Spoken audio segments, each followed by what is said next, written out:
தமிழ் மலர் நேயர்களுக்கு வணக்கம். நாம் பல ஆன்மீக செய்திகளை, பல சந்தேகங்களை ஆன்மீக பிரிவுகளிடம் கேட்டு தெளிவு பெற வழங்கி வருகிறோம். அதன் அடிப்படையில் இன்று பவானி சிவனடியார்கள் கூட்ட தலைவர் ஐயா தியாகராஜன் ஐயா அவர்களிடம் உங்கள் சார்பாக சில சந்தேகங்களையும் விளக்கங்களையும் கேட்டு தெரிந்து கொள்வோம். வாருங்கள் ஐயா. வணக்கம் ஐயா. இப்போ சமீப காலமாக தமிழும் சைவமும் வளர்ந்துன்னு வருதுன்னு எங்களுடைய நேயர்கள் சொல்கிறாங்க.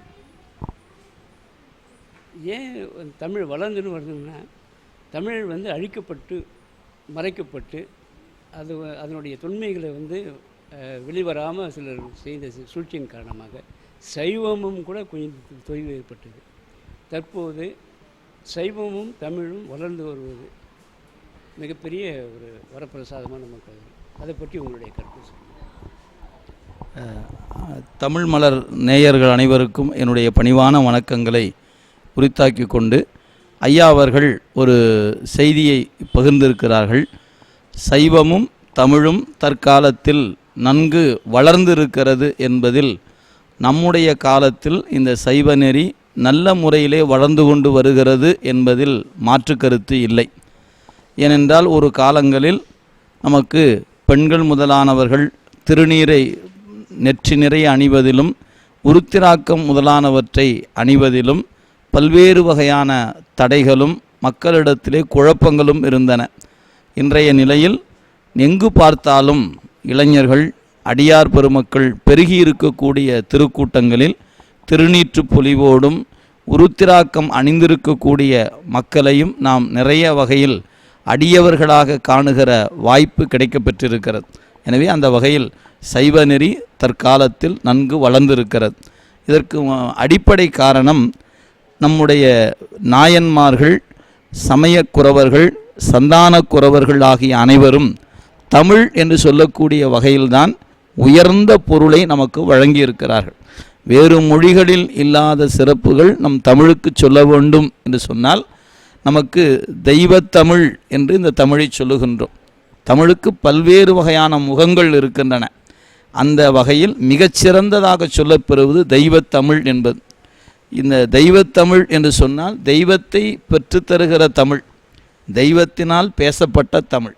எனவே அந்த தெய்வத்தமிழ் என்பது இடைப்பட்ட காலங்களில் நாம் இறைவனை வழிபாடு செய்வதில் தமிழ் என்கின்ற மொழிக்கு உரிய இடம் இல்லாது இருந்தது. அது தற்சமயத்தில் அந்த இடமானது முழுமையாக மெல்ல மெல்ல நீக்கம் பெறுகின்ற வண்ணமாக தமிழ் வழிபாடும் தமிழ் வழிபாட்டினுடைய காரணமாக சைவமும் வளர்ந்து வருகிறது. இதற்கு காரணம் மறைமலை அடிகள் போன்ற பெருமக்கள் தனித்தமிழ் இயக்கத்தை அவங்க தொடங்கி வைத்து அது இன்று நல்ல முறையில் வீறு நடை போற்று கொண்டு சென்று கொண்டு இருக்கிறது.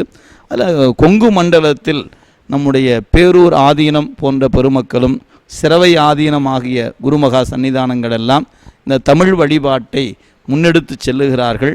அந்த வகையில் எங்களுடைய பேராசிரியர் பெருந்தகை சென்னியப்பனார் ஐயா அவர்கள் மணிவாசகர் அர்ப்பணி மன்றம் என்ற ஒரு மன்றத்தை அமைத்து எங்கும் தமிழ் செல்ல வேண்டும் என்ற வகையில் நம்முடைய வாழ்வியல் சடங்குகள் அனைத்தையும் தமிழிலேயே செய்ய வேண்டும் என்று அன்பர்களுக்கு பயிற்சி கொடுத்து ஆண்டுதோறும் மிகச்சிறந்த வகையில் அந்த சைவ பணியை நடத்தி கொண்டிருக்கிறார்கள். அவர்களிடத்தில் பயின்ற நாங்கள் எங்களால் இயன்ற பணியை எங்கும் செய்து கொண்டிருப்பதனால் எங்களுடைய பார்வையில் இன்றைய சைவம் நல்ல முறையில் வளர்ந்து கொண்டிருக்கிறது. அதற்கு முக்கிய காரணம் நம்முடைய வாழ்வியல் சடங்குகள் வேற்று மொழியிலே செய்து கொண்டிருந்த நிலையில் பல்வேறு வகையான வளர்ச்சி என்பது தடையாக இருந்தது. இன்றைய நிலையில் நம்முடைய தமிழ் எல்லா இடங்களிலும் நமக்கு செய்யக்கூடிய அடிப்படையாக இருக்கக்கூடிய தெய்வ வழிபாடாகட்டும் அல்லது வாழ்விய சடங்குகளாகட்டும் அவை அனைத்திலும் இன்று தமிழ் முறையில் செய்யக்கூடிய வளர்ச்சி பெற்றிருப்பதனால் சைவமும் வளர்கிறது, தமிழும் வளர்கிறது.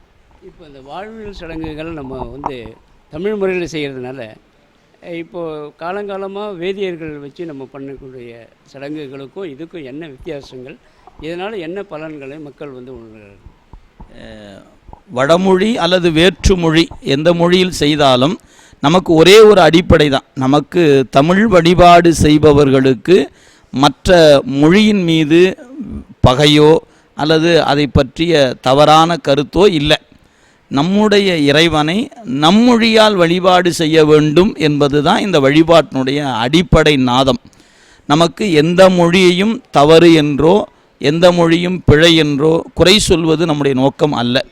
என்னுடைய இறைவனை என்னுடைய மொழியால் வழிபாடு செய்கிறோம், இதுதான் அடிப்படை. அந்த வகையில் நமக்கு நாயன்மார்கள் இந்த நெறியை நமக்கு காட்டி சென்றிருக்கிறார்கள். அந்த வகையில் நின்று நாம் காணும் பொழுது, இந்த தமிழை நாம் எடுத்து செய்யும் பொழுது ஞானசம்பந்த பெருமான் ஒரு தேவாரத்தில் குறிப்பிடுகிறார், எல்லா மொழியாலும் ஏத்தும் இறைவர். இறைவனுக்கு மொழி வேறுபாடு இல்லை.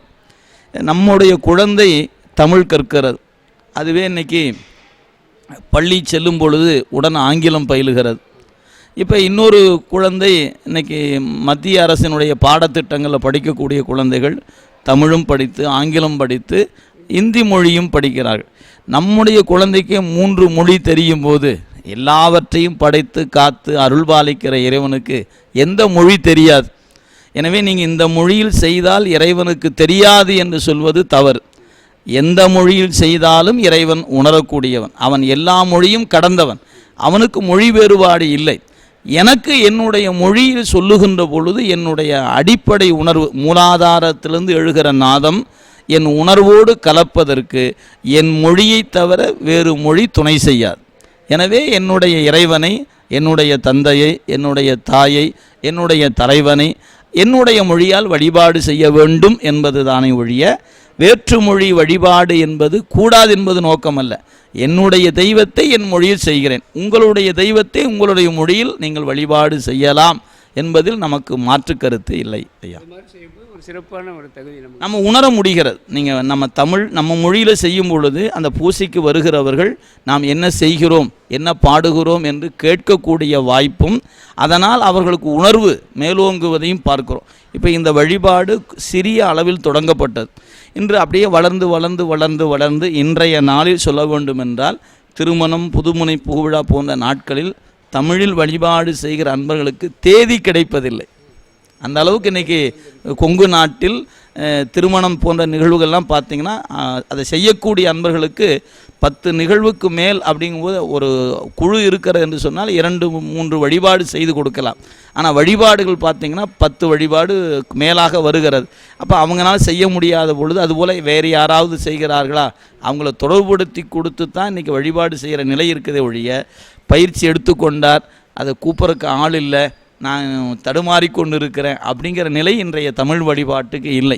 தமிழ் வழிபாடு வளர்ந்து இருக்கிறது, செம்மையாக இருக்கிறது, நாள் கொடுக்க முடியாத அளவுக்கு வளர்ந்து இருக்கிறது. கண்டிப்பாக ஐயா. இப்போ எங்கள் சேனல்லே வந்து கேட்குறாங்க, இது மாதிரி நானும் தமிழ் முறையில் திருமணம் செய்யணும், அது யாரை கான்டாக்ட் பண்ணணுங்கிற அளவுக்கு வந்திருக்கு. இப்போ உலகத்தில் இப்போ இருக்க 190 நாடுகளில் தமிழர்கள் வசிக்கிறாங்கன்னு ஒரு ஆய்வு சொல்கிறாங்க.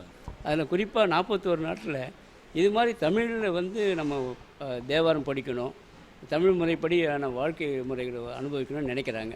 அவங்களுக்கு எப்படி உங்களுடைய இதை வந்து கொண்டு போய் சேர்ப்பீங்க? நம்ம பொதுவாக நம்ம மொழியை காப்பாற்ற வேண்டும் என்று சொன்னால் எல்லா துறையிலும் மொழி வலிமை பெற வேண்டும். அது அரசினுடைய சட்டமைப்பிலிருந்து பார்க்கக்கூடிய அலுவல் மொழியாக மட்டும் இல்லாமல் நம்முடைய தெய்வ சன்னதியிலையும் அந்த மொழி இடம்பெற வேண்டும். அப்போ தான் எல்லாவற்றுக்கும் அது வலிமை பெற்றிருக்கும். நம்முடைய தமிழர்கள் பண்டைய காலங்களில் எல்லாவற்றையும் கோயிலை இடமாக கொண்டு தான் குடியை வைத்தார்கள். நீங்கள் ஒரு நகரை தீர்மானிக்க வேண்டும் என்றால் முதல்ல கோயிலை தீர்மானித்து அதன் பிறகு தான் ஊரை அமைத்தார்கள். அந்த ஊரை அமைக்கும் பொழுதே அந்த ஊரினுடைய பண்பாடு நாகரீகம் சம்பந்தப்பட்ட எல்லாவற்றையும் கோயில் தான் அதுக்கு நிலைக்களமாக இருந்திருக்கிறது. எனவே கோயில் இருந்தால் பண்பாடு இருக்கும், நாகரீகம் இருக்கும், மொழி இருக்கும் என்ற முறையில்தான் உலகத்தில் எங்கும் இல்லாத அளவு நம்முடைய தமிழர்கள் நம்முடைய சான்றோர்கள் கற்றளியாக அமைத்து 1000 ஆண்டுகளை கடந்து நிற்கக்கூடிய வண்ணம் இன்றைக்கி கற்கோயிலை அமைத்து மொழியையும் பண்பாட்டையும் நம்முடைய கலாச்சாரத்தையும் பாதுகாத்து கொடுத்திருக்கிறார்கள். எனவே நம்முடைய இல்ல வழிபாடு ஆலய வழிபாடுகள் அனைத்தும் தாய்மொழியில் நடைபெறும் பொழுது இந்த வழிபாட்டையும் இந்த நெறியையும் வேற்று சக்திகள் ஒருபோதும் அசைத்துவிடக்கூட முடியாது. நமக்கு அந்த மொழியில் ஏற்பட்ட சிக்கல் காரணமாகத்தான் வேற்று மதங்களும் வேற்று நெறிகளும் நமக்குள் வந்து கலந்து புகுந்து ஏதாவது ஒன்று செய்து கொண்டு இருப்பதை பார்க்கிறோம். எனவே நம்முடைய மொழி, நம்முடைய வழிபாடு, நம்முடைய உணர்வு என்று வருகின்ற பொழுது மற்றவர்கள் வந்து உள்ளே புக முடியாத அளவுக்கு நாம் வலிமை பெறுவதற்கு இந்த தாய்மொழி வழிபாடு இன்றியமையாதது.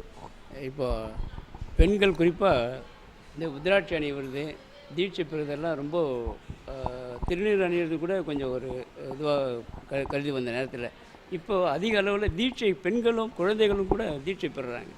அதனுடைய மகத்துவம் என்ன சார்? நமக்கு வந்து பெண்கள் வந்து திருநீர் நிறைய அணியலாம் என்பதற்கு பெரிய புராணத்தில் ஒரு நல்ல ஒரு சான்று இருக்கிறது. நாவுக்கரசு பெருந்தகையை இந்த சைவ நெறிக்கு அழைத்து வந்த பெருமை திலகவதியாருக்கு உண்டு. அவர்களை பற்றி சேக்கிழார் பதிவு செய்யும் பொழுதே தபோதனியார் என்ற ஒரு சொல்ல பயன்படுத்துகிறார். இப்போ எங்கு தவம் செய்கின்ற இடம் இருக்கிறதோ அதற்கு தபோவனம் என்று பெயர். உங்களுக்கு தெரியும், திருச்சிராப்பள்ளியிலிருந்து கரூர் வருகிற சாலையில் திருப்பராய்த்துறை பக்கத்தில் தபோவனம் என்று ஒரு இடம் இருப்பதை பார்க்கிறோம். அப்போ தவம் செய்யக்கூடியவர்கள் ஒரு இடத்துல கூடியிருக்கிற இடத்துக்கு தபோவனம் என்று சொல்லுகிறோம். அந்த தபோவனத்தில் பெண்களும் இருக்கிறார்கள் என்பதற்கு 7ஆம் நூற்றாண்டில் வாழ்ந்தவர்கள் நம்முடைய திலகவதியார். அவங்கள சொல்லும்போது மண்ணு தபோதனியார் என்று சேக்கிழார் பதிவு செய்கிறார். அது மட்டுமல்ல, தமது தமையன் அங்கிருந்து வந்து தன் காலில் விழுந்து துன்பம் தீர வேண்டும் என்று விண்ணப்பம் செய்த பொழுது அவர் தான் திருநீற்றை எடுத்து அவர் கையில் கொடுக்குறாங்க. அப்போ ஒரு பெண் குருவாக இருக்கலாமா அப்படின்னு ஒரு கேள்வி எழுமானால் சைவத்தில்தான் முதலில் பெண் ஒரு குருவாக இருக்கலாம் என்று காட்டப்பட்ட நெறி சைவ நெறி. எனவே உயிரில் பெண் ஆண் என்ற வேறுபாடெல்லாம் இல்லை, உடம்புல தான் ஆண் பெண் என்ற வேறுபாடு. நம்முடைய மற்ற சமயங்கள் பெண்களுக்கு முக்கியத்துவம் கொடுக்கிறார்களா இல்லையா என்பது ஆய்வுக்குரியது. ஆனால் சைவம் பெண்களுக்கு முதன்மை பங்கை கொடுத்திருக்கிறது. இறைவன் தன் இடப்பாகத்தை பாதியாக முழுமையாக அந்த திருமேனியில் ஒரு பாதியை அம்மைக்கு கொடுத்திருக்கிறான். எனவே சைவம் பெண்ணுக்கு 50 விழுக்காடு கொடுத்திருக்கிறது. எனவே நாம் உலகத்தில் எங்கும் காண முடியாத ஒன்று சைவ நெறியில்தான் காணலாம். பதிகத்தை முதல் பாடி வழிகாட்டியவர் காரைக்கால் அம்மையார். எனவே பதிக பெருவழி வகுத்து கொடுத்தவங்க ஒரு பெண்மணி தான், அம்மையார் தான் அதை செய்து கொடுத்தாங்க. அதுபோல் குருமாராக இருந்து வழிகாட்டியதிலும் ஒரு பெண்மணியாக நிற்கக்கூடியவர்கள் நம்முடைய திலகவதியார். பாண்டி நாட்டை சைவ நெறிக்குரிய நாடாக மாற்றிய பெருமை மங்கையர்க்கரசியார். எனவே அவங்க இயற்பெயர் வேறாக இருந்தாலும் கூட நம்முடைய பெருமக்கள் அவரை மங்கையர்க்கு தனி அரசி, எங்கள் தெய்வம் என்று நம்முடைய பெருமக்கள் போற்றுவதை நாம் பார்க்கிறோம். எனவே சைவம் பெண்களுக்குரிய முதன்மை பங்கை கொடுத்திருக்கிறது. இன்னும் சொல்லப்போனால் சிவபூசை முதலானவற்றை பெண்கள் செய்யலாமா என்ற ஒரு வினா இருக்கிறது. காஞ்சிபுரத்தில் உலகத்தில் யாராக இருந்தாலும் பூசை எப்படி செய்ய வேண்டும், அது ஆணா பெண்ணா என்ற வேறுபாடு இல்லாமல் பூசை என்றால் எப்படி செய்ய வேண்டும் என்று செய்து காட்டியது அம்மைதான் செய்து காட்டினார். எனவே பெண் பூசை செய்யலாமா என்ற ஒரு வினா எழுமானால் என்னுடைய தாய் பூசை செய்து காட்டியிருக்கிறாள். எனவே என் வீட்டில் இருக்கக்கூடிய தாயும் சகோதரியும் மனைவியும் பூசை செய்யலாம் என்பதுக்கு இதைவிட வேறு சான்று வேண்டியதில்லை. இப்போ திருவருள் பெறணும்னா குருவருள் வேணும்னு சொல்கிறோம். இந்த 63 நாயன்மார்கள் தான் நீங்கள் குருவாக ஏற்றுக்கிட்டீங்க. அது அவங்கள பற்றி கொஞ்சம் சொல்லுங்கள். நம்முடைய நாயன்மார்கள் என்று சொல்லும் பொழுதே அந்த சொல்லுக்கே தலைவர் என்று பொருளுங்க. நாயனார் என்றாலே தலைவர் என்று பொருள். ஏன்னா சிவபெருமானை சில இடங்களில் நாயனார் என்று சொல்லுவான். நாயனீரே, இப்போ கண்ணப்ப நாயனார் அமுதெல்லாம் தயார் செய்து விட்டார், இறைவனுக்கு முன்பு போய் வைக்கிறார். சால அழகிது நாயனீரே அமுது செய்து அருளும் அப்படின்னு சொல்கிறார். அங்கே நாயனீரே என்ற சொல்லுக்கு எனக்கு தலைவன் நீ அப்படின்னு சொல்லுகிறார். அப்போ நாயன்மார்கள் என்றாலே தலைவர்கள் என்று பொருள். சைவ நெறியை பாதுகாத்து கொடுத்த தலைவர்கள், அதில் மிகச்சிறந்த நிலை பெறுகிறவருக்கு குறவர்கள் என்று சொல்லுவோம். அது சமய குறவர் என்றும் சந்தான குறவர் என்றும் ரெண்டாக சொல்லுகிறையா. சைவ சமயத்தினுடைய சமயக்குறவர்கள் என்று சொல்லும்போது திருஞான சம்பந்தர், திருநாவுக்கரசர், சுந்தரர், மாணிக்கவாசகர் என்று நாம் சொல்லுகிறோம். சந்தான குறவர் என்பது மெய்கண்டார், அருணந்தி சிவம், மறைஞான சம்பந்தர், உமாபதி சிவம் என்ற பெருமக்களை சொல்லுகிறோம். இவர்களுக்கு பிறகு இன்னைக்கு நமக்கு சைவ திருமடங்கள் அவங்க தீக்கை கொடுத்து ஆன்மாக்களை நெறிப்படுத்துவதனால அவங்க குருபீடமாக இருந்து அந்த பணியை செய்கிறார்கள். அதுபோல் நம்முடைய மறைமலை அடிகளாருடைய வழியாக நின்று எங்களுடைய குருநாதர் ஒளியரசு ஐயா அவர்கள் தன்னை தமிழில் செய்ய வேண்டும் என்று விரும்புகிறவர்களுக்கு தீக்கை கொடுத்து குருவாக இருந்து அந்த வழிபாடு செய்து கொடுக்கிறார். சென்னையில் நமக்கு சத்திவேல் முருகனார் என்று ஒரு பெருமகனார் இருக்கிறார். அவரும் தமிழ் முறைப்படி உபதேசங்களையும் பூசைகளையும் எல்லாம் செய்து கொடுத்து ஆற்றுப்படுத்துகிறார். நம்முடைய விசயமங்கலம் என்ற பகுதியில் சொக்கலிங்கம் ஐயா அவங்க இருக்கிறாங்க. அவங்க பலகாலம் இந்த திருப்பணி செய்து அவங்களுடைய மாணாக்கர்களுக்கு தீக்கையெல்லாம் கொடுத்து தமிழ் முறைப்படி தான் அவங்களும் நெறிப்படுத்தி கொண்டு இருக்கிறார். எனவே இன்றைக்கி தமிழில் நெறிப்படுத்தக்கூடிய குருமார்கள் இன்றைய நிலையில் நம்முடைய காலத்தில் நிறைய பெருமக்கள் கிடைத்திருக்கிறார்கள் என்பது அது சைவத்தினுடைய பொற்காலம் என்றே சொல்லலாம். இப்போ இந்த சைவ மதம் தழைத்துவங்கி வரும் நிலையில் இந்த தீட்சை பெறுதல், இந்த உதிராட்டு அணிதல், இதனால ஒரு ஒழுக்கம் கல்வி ஒரு நெறிமுறைப்படுத்திருக்குன்னு நினைக்கிறீங்களா? அப்போ ஒரு கேள்வி ஐயா முன்ன கேட்டீங்க, பெண்களெல்லாம் அந்த உருத்திராக்கம் அணிவதில் என்ன இருக்குதுன்னு ஒரு கேள்வி. நம்முடைய பேரூர் புராணத்தில் நம்முடைய கச்சிப்ப சிவா முனிவர் அருளிய பேரூர் புராணம், அந்த பேரூர் புராணத்தில் உபதேச படலம்னு ஒரு பகுதி வருதுங்க. அந்த பகுதியில் அங்கே கேட்கப்படுகிறது பெண்கள் உருத்திராக்கம் அணியலாமா என்று. அதில் நமக்கு நூல் சொல்லுகிறது பெண்கள் உருத்திராக்கம் அணியலாம் என்று. அணியக்கூடாது என்று சொல்பவர்கள் எந்த நூலையும் மேற்கோள் காட்ட இயலாது. அணியலாம் என்பதற்கு பேரூர் புராணம் கச்சிப்ப முனிவர் கொடுத்திருக்கிற பகுதி நமக்கு சான்று. எனவே அந்த மற்றவர்கள் அதை உணராதவர்கள் இதை அணியக்கூடாது, தீட்டு அப்படிலாம் பலவாறு சொல்லி கொண்டு இருக்கலாம். சைவ நெறியினுடைய சாதனம், சமய சின்னம் என்று சொல்லுகிறோம், சாதனம் என்று சொல்வது உண்டுங்க. திருநீறு சாதனம், ஐந்தெழுத்து மந்திரம் சாதனம், உருத்திராக்கம் சாதனம். இந்த சாதனம் இருந்தால் தான் சாதிக்க முடியும். சாதனை செய்பவனுக்கு சாதனை வேண்டும். நீங்கள் ஒரு எதை பெறணும்னா ஒரு கருவி, இப்போ நீங்கள் சமைக்கணும்னு முடிவு பண்ணியாச்சுன்னா அதுக்கு உபகரணங்கள் இல்லாமல் அதை செய்ய முடியாது. அப்போ ஒவ்வொன்று தேவை இருக்குது. நீங்கள் அங்கேருந்து இங்கே வரணும் அப்படின்னா ஒன்று நீங்கள் ஏதோ ஒரு வாகனத்தில், பேருந்தில் வரலாம், காரில் வரலாம், பைக்கில் வரலாம், ஏதாவது ஒன்றில் தான் வரணும். அப்படி நீங்கள் அந்த சாத்தியத்தை பெறுவதற்கு சாதனம் வேண்டும். எனவே முத்தி என்கிற சாத்தியத்தை பெறுவதற்கு சாதனம் என்று எடுத்துக்கொண்டால் திருநீறு, உருத்திராக்கம் இவையெல்லாம் நமக்கு சாதனம். யாருக்கெல்லாம் திருவடி பேறு வேண்டும் என்று விரும்புகிறார்களோ அவங்களுக்கு இது சாதனம். இப்போ எனக்கு நான் இன்றைக்கி கோயம்புத்தூர் போகணும்னு நினச்சா கோயம்புத்தூர் வண்டி ஏறலாமுங்க. நான் கோயம்புத்தூர் போகல வேறு ஊருக்கு போகிறேன்னா நீங்கள் வேறு வண்டி ஏறிக்கலாம். அது மாதிரி முத்திப்பேற்றுக்கு போகின்ற ஊருக்கு போகணும்னு நினைக்கிறவங்களுக்கெல்லாம் திருநீர், உருத்திராக்கமெல்லாம் தான் சாதனம். அந்த சாதனத்தை பயன்படுத்தினா அது சாத்தியப்படும். இதை வேண்டாம் என்று கருதுகிறவர்களுக்கு அந்த சாதனை என்பது இல்லை. இப்போ தற்கால இளைஞர்களுக்கு நீங்கள் சொல்லக்கூடிய அறிவுரை என்ன? நம்முடைய இளைஞர்களுக்கு சொல்ல வேண்டும் என்றால் நாள்தோறும் திருக்கோயில் வழிபாடு செய்ய வேண்டும். நமக்கு இன்றியமையாதது நம்முடைய சைவ நெறி நமக்கு உணர்த்துவது.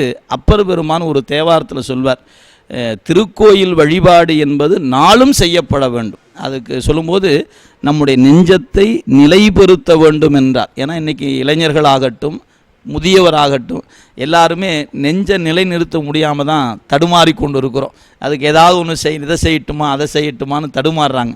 அப்போ அப்பர் சாமி சொன்னாங்க, நிலை பெறுமாறு எண்ணுதியேல் நெஞ்சே நீ வா. உன் நெஞ்சு தடுமாறுதா, நான் உனக்கு ஒரு வழி சொல்கிறேன், இங்கே வா, நான் சொல்கிறத நீ செய், உன் நெஞ்சு நிலை பெற்றுடுங்கிறார்.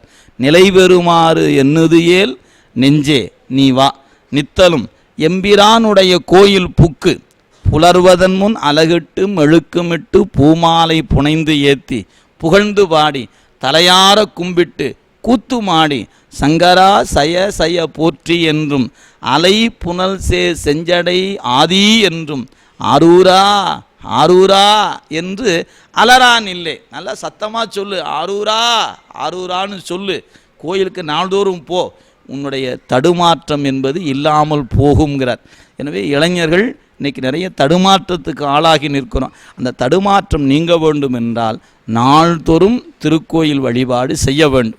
அப்படி கோயிலுக்கு செல்லும் பொழுது நம்முடைய சமய சின்னத்தை அணிந்து செல்லுவது இன்றியமையாத ஒன்று.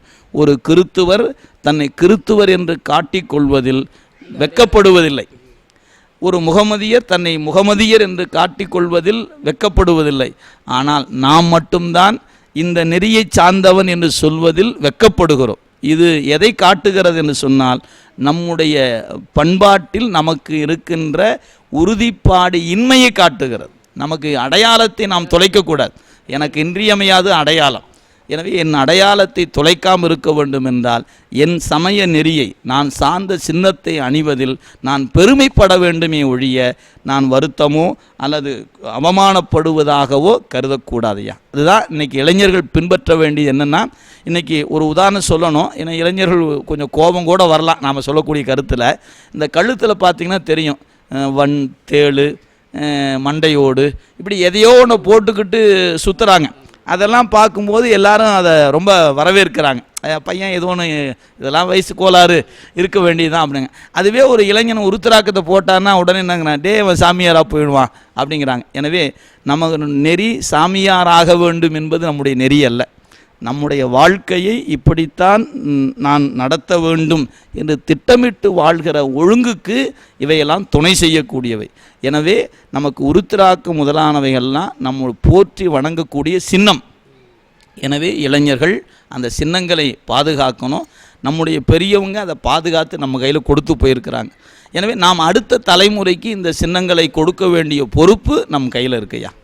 இப்போ தற்கால இளைஞர்கள் சார்பாக உங்களிடம் தம்பி